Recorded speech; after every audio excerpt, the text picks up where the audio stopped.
one last question. This is going to be tough because you have 5 minutes, Mike. 5 minutes to answer this. But what is your fondest, funniest, not maybe the most memorable, but the funniest turkey hunt you've been on that you're just like, oh man, no one's going to believe this?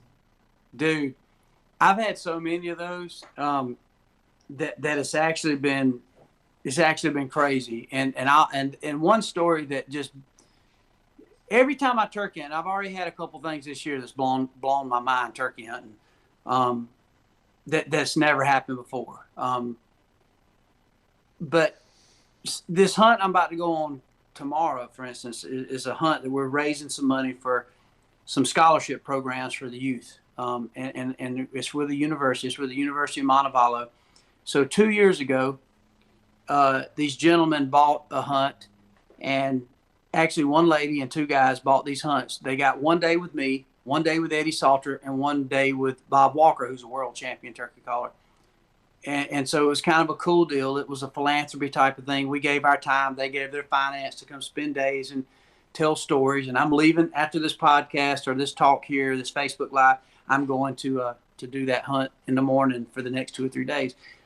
So anyway, one of the guys, it was down to the last morning, and my wife had said, look, I need you home by, 2 o'clock because we got some plans. And so I said, that'd be great. I'll be there. So I told the guy who bought the hunt, and I said, look, if you don't mind, I know you got all day, but let's try to get a turkey early. And I said, I really need to get home to my wife and family by 2 o'clock. And he said, dude, family first. I understand Waddell. So we hunt. We heard some turkeys off the roost. We heard 2 different turkeys off the roost. We're in Alabama.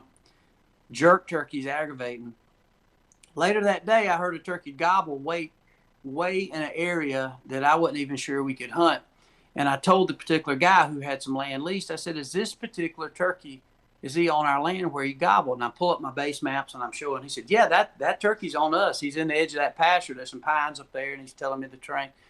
So I look at my clock. It's 11:30. I got another 20 minutes to try, and I need to load up in 30 minutes to leave. So I figure 20 minutes, one more quick last hurrah, get aggressive, kill this turkey, scare him, and I got to get home to my wife.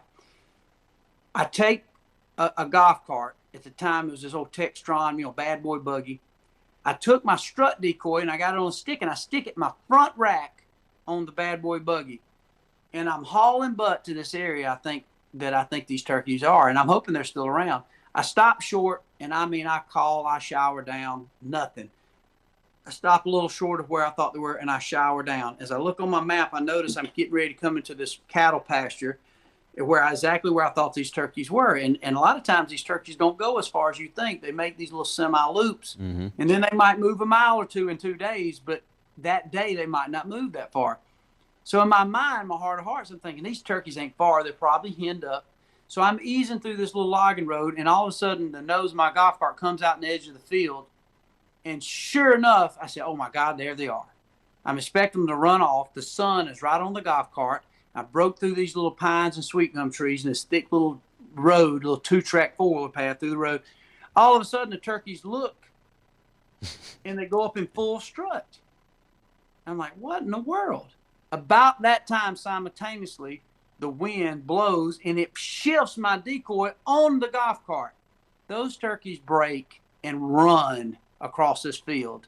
And I tell the guy who bought the hunt, I said, make sure your gun's loaded, ease around behind me, and when these turkeys get close to this golf cart, you freaking kill them. They had an outdoor scholar in the media relations department videoing. I said, hey, turn around, start videoing this. 2 longbeards run up there, and this guy shoots one 15 yards with 4 grown men sitting in a golf cart, no head net. We're in camouflage, but in a black golf cart with a gobbler decoy stuck to the front of it just for storage. I didn't put him there trying to do that. I put him there. I put this decoy there completely to just keep it easy to store. So my point is, it gets back. We laughed. The guy couldn't believe it. He bought this hunt to see, whatever. Michael Waddell, the turkey man. Yep. And I said, that's how you do it. That's how I kill all my turkeys. And we laughed all the way home. And he has told that story, and he's called me since then. And so it just goes to show you, sometimes you can overthink everything. And I've got 70 stories that I could tell, but we're limited to one. But it was crazy. And So anyway, keep an open mind and remember when you're turkey hunting, you're battling a bird that gets one time a year to breed. His size of his brain is about the size of a 50-cent piece, and he's hungry and he's sexually frustrated. Smartest, Figure out dumbest how to take bird. advantage of that. He doesn't have a human IQ. He's just trying to avoid bobcats and coyotes, and he's trying to live, and he's trying to live through his other turkey that's trying to kill him because he wants to breed. Mm-hmm. So don't overthink it. You can outsmart them a lot easier than they can outsmart you if you'll just think simple. So think simple. Think very common sense and very simple. And I think you got a better chance of manipulating one into range.